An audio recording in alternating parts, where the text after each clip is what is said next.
Hello everyone, welcome to my YouTube channel Commerce eShiksha. Today I am going to discuss Taylor's scientific management theory, which is given by F.W. Taylor. He is also known as the father of scientific management. It implies conducting of business activities according to standardized tools, method, and trained personnel in order to increase output, improve its quality, reduce cost and waste through effective and optimum utilization of resources. Basically he focused on standardized tool, method and trained personnel.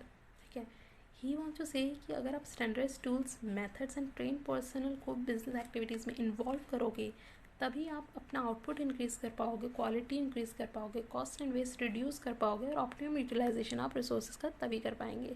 ठीक है, now comes to the principle of scientific management. ये 4 principal हैं जो F.W. Taylor ने बताए हैं. First one is science is not a rule of thumb. Second is harmony not Discord. Third is cooperation, not individualism. Fourth is development of each and every person to his or her greatest efficiency and prosperity. ठीक है, so first one is science is not a rule of thumb. Basically, scientific study of each element of job in order to replace the old rule of thumb. यहाँ पे कहते हैं कि जितने भी जो हमने अभी तक जो रूल्स बना रखे हैं, ठीक है, उन्हें हमें ब्लाइंडली फॉलो नहीं करना है. ठीक है, आपको साइंटिफिक स्टडी करती रहनी चाहिए हर जॉब के अकॉर्डिंग कि उस जॉब में क्या न्यू हो रहा है, क्या न्यू आने वाला है. ठीक है, सो दैट आप ओल्ड रूल ऑफ थंब को रिप्लेस कर सकें और न्यू ला सकें. सो दैट यहाँ पे लिखा भी है constantly experimenting to develop new techniques which make work simpler and quicker. ठीक है, आप ओल्ड मेथड को ही फॉलो मत करते रहिए, आप कॉन्स्टेंटली एक्सपेरिमेंट कीजिए, न्यू टेक्निक्स लाइए जिससे आपका वर्क सिंपल और जल्दी हो सके. ठीक है, तो science is not a rule of thumb means कि आप एक जो प्रॉपर एक रूल सेट है जो आप पहले से यूज़ करते आ रहे हैं, जो ओल्ड टेक्निक्स हैं, सिर्फ उसी के बाउंड मत रहिए. आप न्यू टेक्निक्स को भी यूज़ कीजिए जो मार्केट में आ रही हैं सो दैट आपका वर्क सिंपल हो सके. ठीक है, next is harmony not Discord. Harmony not Discord it mean harmony not Discord means complete harmony between management and workers. Harmony basically एक अच्छा बॉन्ड होना चाहिए, एक अच्छी रिलेशनशिप होनी चाहिए मैनेजमेंट एंड वर्कर्स के बीच में. दोनों एक दूसरे की रिस्पेक्ट करें, एक दूसरे के रोल को रिस्पेक्ट करें, कन्फ्लिक्ट्स को अवॉइड करें. अगर ऐसा वो नहीं करेंगे तो हम वो ऑर्गेनाइजेशन ऑब्जेक्टिव्स अचीव नहीं कर सकते. तो हारमोनी डिस्कॉर्ड का मतलब यही है कि हारमोनी ख़त्म ना हो, उनके बीच में एक अच्छी रिलेशनशिप, एक अच्छा बॉन्ड मैनेजमेंट एंड वर्कर्स के बीच में रहे. मैनेजमेंट वर्कर्स को समझ सके, वर्कर्स मैनेजमेंट को समझ सकें, दोनों एक दूसरे के रोल को रिस्पेक्ट करें, कन्फ्लिक्ट्स को अवॉइड करें. ठीक है, और ऑर्गेनाइजेशन ऑब्जेक्टिव्स को अचीव करें. Cooperation not individualism it means basically ये जो पॉइंट है ना, ये हारमोनी नॉट डिस्कॉर्ड का ही एक एक्सटेंडेड पॉइंट है. जो बात उसमें थी वही इसमें है, थोड़ा सा अपर लेवल है. ठीक है, इसमें कहा जाता है कि कंप्लीट कॉपरेशन होना चाहिए बिटवीन मैनेजमेंट एंड वर्कर्स. दोनों के बीच में एक अच्छा कॉपरेशन होना चाहिए. Constructive suggestion of employees must be encourage. Basically जो एम्प्लॉयज़ सजेशंस दे रहे हैं उनको इनकरेज करना चाहिए, उनके पॉइंट्स को वैल्यू करना चाहिए. ठीक है, वह कोई भी वर्कर स्ट्राइक पे ना जाए, अनरीजनेबल डिमांड ना करे. ठीक है, जो दोनों हैं मैनेजमेंट और वर्कर, दोनों एक दूसरे को वैल्यू करें, एक दूसरे के वर्क को वैल्यू करें, दोनों एक दूसरे को समझने की कोशिश करें, एक दूसरे की प्रॉब्लम्स को समझें. ठीक है, so this is cooperation not individualism. Basically आप कॉपरेशन में वर्क करें, ना कि इंडिविजुअल. सिर्फ आप अपनी ना सोचें, आप सबके बारे में सोचें. That is cooperation not individualism. Now the fourth point is development of each and every person to his her greatest efficiency and prosperity. Basically यहाँ पे क्या है, जो भी पर्सन आपके यहाँ वर्क कर रहे हैं उनका प्रॉपर डेवलपमेंट होना चाहिए, उनकी पूरी जो एफिशिएंसी है, जो प्रॉस्पेरिटी है, उसका फुली यूज़ होना चाहिए. ठीक है, taking action for the development of employees की डेवलपमेंट के लिए वर्क करना चाहिए मैनेजमेंट को. Assign work according to their temperament and abilities. Basically एक एम्प्लॉय की जितनी एबिलिटी है, जितना वो वर्क कर सकता है, जितनी एफिशिएंटली वो वर्क कर सकता है, उसे उसके स्टैंडर्ड के अकॉर्डिंग वर्क दीजिए. ऐसा ना हो कि उसके बिलो स्टैंडर्ड आप वर्क दे दें जो उसे काम करने में ही मन न लगे, या आप बहुत हाई स्टैंडर्ड वर्क दे दें जो वो कर ही ना पाए. ठीक है, तो उसकी एबिलिटी के अकॉर्डिंग आपको देना है. Increase the productivity by utilising the skills of the workers fully.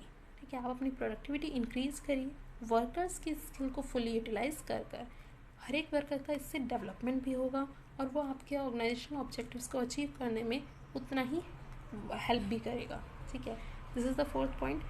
इसके अलावा जो बहुत इम्पॉर्टेंट पॉइंट आते हैं वो है techniques of scientific management. FW Taylor ने 7 टेक्निक्स दी हैं साइंटिफिक मैनेजमेंट की। Functional foremanship, standardized and simplification of work, method study, motion study, time study, fatigue study, different piece wage system. ठीक है, फंक्शनल फॉर्मेनशिप में इन्होंने ये कहा था कि जो पॉलिसी मेकर हैं, बेसिकली जो प्लान कर रहे हैं कि क्या काम हमें करना है, कैसे करना है, और जो प्रोडक्शन इंचार्ज हैं जो उस काम को परफॉर्म कर रहे हैं, दोनों अलग अलग होने चाहिए। ऐसा नहीं है जो प्लानिंग कर रहा है वही उस काम को करेगा भी। प्लानिंग बनाने के लिए जो पॉलिसीज़ बनाने के लिए जो लोग हैं वो अलग होने चाहिए, प्रोडक्शन के लिए अलग होना चाहिए। तो उन्होंने यहाँ पे एक फॉर्मेट दिया है फंक्शनल फॉर्मेनशिप, फंक्शन के बेसिस पे। तो फैक्ट्री मैनेजर, ठीक है, उन्होंने यहाँ दिया प्लानिंग इंचार्ज अलग होने चाहिए, प्रोडक्शन इंचार्ज। प्लानिंग इंचार्ज में सबसे पहले आता है इंस्ट्रक्शन कार्ड क्लर्क, बेसिकली जो इंस्ट्रक्शंस देगा कि आपको काम कैसे करना है, ठीक है, क्या क्या आपको इसमें चीज़ें यूज़ करनी है। रूट क्लर्क जो आपको रूट बताएगा, रूट क्लर्क जो आपको रूट बताता है बेसिकली कि सीरियल किस सीरियल में आपको वर्क करना है, क्या रूटीन है, ठीक है, किस टाइम पर कौन सा काम हो जाएगा, कि इस प्रॉपर सीक्वेंस में काम चलेगा। Second is time and cost clerk जो आपको बताएगा कि क्या काम कितने टाइम में कंप्लीट करना है, उसमें कितनी कॉस्ट इन्वॉल्व होनी चाहिए। डिसिप्लिनरियन बेसिकली जो डिसिप्लिन मेंटेन करेगा, ठीक है, जो डिसिप्लिन की गाइडलाइंस बनाएगा कि क्या क्या चीज़ें हमें यहाँ पर परफॉर्म करनी है। ये सारे होते हैं planning incharge. Now comes to production incharge. Production incharge में होते हैं speed boss, gang boss, repair boss, inspector. Speed boss basically वो होते हैं, स्पीड बॉस वो होते हैं जो ये डिसाइड करते हैं कि जिस टाइम में ज़्यादा जिस स्पीड में, अगर ऐसा है कि आपको 10 डेज़ में आपको 1000 यूनिट्स प्रोड्यूस करनी है, तो अगर वहाँ फर्स्ट डे से अगर वो ये ध्यान नहीं देंगे कि पर डे 100 तो प्रोडक्शन होनी ही चाहिए, तो वो 10 डेज़ में कंप्लीट ही नहीं कर पाएंगे। तो स्पीड बॉस जो स्पीड को मेंटेन रखते हैं, प्रोडक्शन की स्पीड को मेंटेन रखेंगे कि इतने दिन में इतना काम इस टाइम पर होना ही चाहिए। गैंग बॉस वो होता है जो आपको मटेरियल प्रोवाइड करता है कि जब जो चीज़ आपको चाहिए वही चीज़ आपको वो प्रोवाइड करते हैं, मटेरियल, मशीनरी, टूल्स, इक्विपमेंट्स, ठीक है। रिपेयर बॉस जहाँ पे भी कोई रिपेयरमेंट की ज़रूरत है वो वहाँ पर जाकर परफॉर्म करेंगे एक्टिविटी। इंस्पेक्टर कौन होते हैं, बेसिकली जो इंस्पेक्शन करते हैं कि क्या काम जिस स्टैंडर्ड के अकॉर्डिंग होना चाहिए था वो हो रहा है या नहीं, ठीक है। सो ये होता है फंक्शनल फॉर्मेनशिप का फॉर्मेट। प्लानिंग इंचार्ज में 4 हैं, instruction card clerk, route clerk, time and cost clerk, disciplinarian. Production incharge में speed boss, gang boss, repair boss, inspector, ठीक है। फंक्शनल फॉर्मेनशिप के बाद सेकंड आता है standardisation and simplification of work. Second उन्होंने टेक्निक जो दी है कि हमें जो वर्क है उसके लिए फर्स्ट ऑफ ऑल एक स्टैंडर्ड डिसाइड करना है। कुछ भी काम आपको कोई भी प्रोडक्शन करना है, आप पहले एक स्टैंडर्ड डिसाइड कीजिए कि इस क्वालिटी, इस वेट या इस साइज़ का वो प्रोडक्ट होना चाहिए। Developing standards for every business activity to maximise output. Basically अगर आप एक स्टैंडर्ड डेवलप कर कर चलते हैं, ठीक है, तो हर एक जो एम्प्लॉय है उसे एक आइडिया होता है कि हमें इससे लोअर कोई परफॉर्मेंस नहीं देनी है, हमें उसी लेवल की परफॉर्मेंस देनी है। उनके पास एक आइडिया हो जाता है और वो अपना मैक्सिमम आउटपुट दे पाते हैं, ठीक है। Simplification of work means eliminating unnecessary varieties, size and grade of product और सर्विसेज। एलिमिनेट करना उन अननेसेसरी वेराइटीज़ को, उन वर्क को जो बेसिकली सिर्फ काम को लंबा कर रहे हैं। इसमें एक एग्जांपल आता है 18 मोशन का। एक एग्जांपल आता है कि अगर आप किसी चीज़ को पास ऑन कर रहे हो, 18 आपके वर्कर्स खड़े हैं, वो 18 एक के बाद एक दूसरे को दिए जा रहे हैं। जो काम 5 पीपल भी कर सकते हैं या 2 पीपल भी कर सकते हैं, उस वक्त में आपने 18 पीपल, ये थ्योरी है बेसिकली, ठीक है, जिसमें कहा जाता है कि आप एलिमिनेट करें उन अननेसेसरी मटेरियल्स को, नेसेसरी वेराइटीज़ को या उन अननेसेसरी स्टेप्स को जो आपके वर्क को लंबा कर रहे हैं, खामखा उसमें टाइम ज़्यादा लग रहा है, जो कि कम टाइम में भी हो सकता है और कम लोगों के साथ भी, ठीक है। So this is standardisation and simplification of work. Third is method study. Method study में उन्होंने एफडब्ल्यू टेलर ने कहा है कि हमें एक बेस्ट मेथड चूज़ करना चाहिए। Find out one best way of doing the job to maximise efficiency, to reduce cost of production, to maximise quality and satisfaction of customers, ठीक है। आपने एक मेथड अगर आपने शुरू में डिसाइड कर लिया कि हम इसी मेथड से काम करेंगे, ठीक है, तो आपके पास वही है ना कि आप कंफ्यूज नहीं होंगे। एक मेथड आपने बेस्ट डिसाइड किया, सारे ऑल्टरनेटिव्स में से सेलेक्ट करके, ठीक है। और वो मेथड कैसा होना चाहिए जो आपकी एफिशिएंसी को इम्प्रूव करे, आपकी कॉस्ट ऑफ प्रोडक्शन को कम करे, क्वालिटी इम्प्रूव करे, ठीक है, और कस्टमर्स में भी सेटिस्फेक्शन रहे, ठीक है। तो ये मेथड सेलेक्ट करना भी एक टफ टास्क हो जाता है।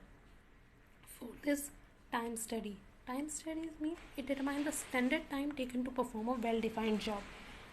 जैसे हम एक स्टैंडर्ड डिसाइड कर रहे हैं कि कोई प्रोडक्ट किस क्वालिटी का होना चाहिए, उस तरह हमें ये भी डिसाइड करना होगा कि एक एक्टिविटी को परफॉर्म करने में एक स्टैंडर्ड टाइम कितना लग रहा है, ठीक है। अगर काम टाइम उससे ज़्यादा लग रहा है, it means employees properly work नहीं कर रहे हैं या वहाँ पर कुछ प्रॉब्लम्स हो रही हैं, ठीक है। तो हमें एक स्टैंडर्ड टाइम डिसाइड करना चाहिए जिससे हर एम्प्लॉय के पास भी आइडिया हो जाता है कि हाँ, अगर ये वर्क 1.5 आवर में कंप्लीट हो सकता है तो उसी टाइम में उसे कंप्लीट करें, वेस्टेज ऑफ टाइम ना हो.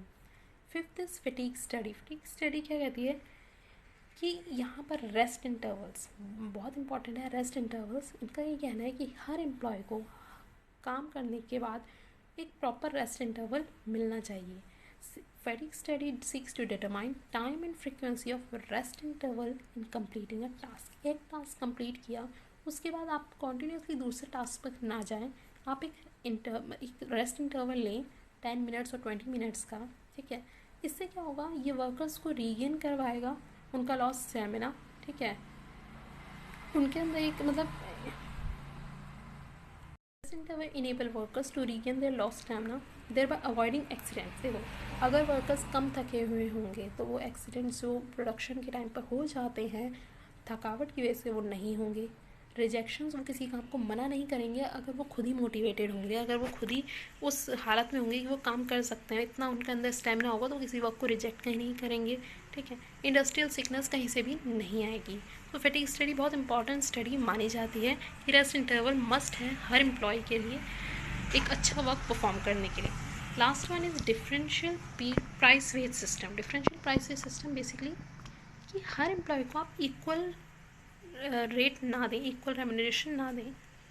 जो एफिशिएंट वर्कर्स हैं और इनएफिशिएंट वर्कर्स हैं, अगर आप उन दोनों को इक्वल ही पे कर रहे हैं तो दोनों के जो अच्छा वर्क कर रहे हैं वो मोटिवेट होंगे इस चीज़ के लिए, ठीक है. तो आपको क्या करना चाहिए, जो एफिशिएंट वर्कर्स हैं उन्हें हायर वेजेस देने चाहिए, ठीक है. इनएफिशिएंट वर्कर को आपको लोअर वेजेस देने चाहिए. यानी जो आपका काम अच्छे से कर रहे हैं आप उन्हें हायर वेजेस दीजिए, जो आप अप टू द मार्क कर रहे हैं उन्हें हायर वेजेस दीजिए, जो अप टू द मार्क नहीं कर रहे हैं उन्हें लोअर वेजेस दीजिए. इससे क्या होगा, जो एफिशिएंट वर्कर है वो रिवॉर्डेड फील करेगा. और ठीक है, यहाँ से क्या होगा, जो एफिशिएंट वर्कर है वो रिवॉर्डेड फील करेगा, ठीक है. वो अपनी उसी परफॉर्मेंस को मेंटेन करके चलेगा. जो इनएफिशिएंट वर्कर्स हैं, ये मोटिवेटेड ले दिया है, यहाँ पर डीमोटिवेटेड होना था, वो डीमोटिवेट फील करेगा जो इनएफिशिएंट वर्कर है, और वो कोशिश करेगा अपनी परफॉर्मेंस को इम्प्रूव करने की, सो दैट नेक्स्ट टाइम वो भी उतनी ही वेजेस ले सके जितना एक एफिशिएंट वर्कर ले रहा है. ये एफ.डब्ल्यू. टेलर की थ्योरी थी जिसमें उन्होंने टेक्निक्स एंड 4 प्रिंसिपल्स दिए थे. Thanks for watching the video.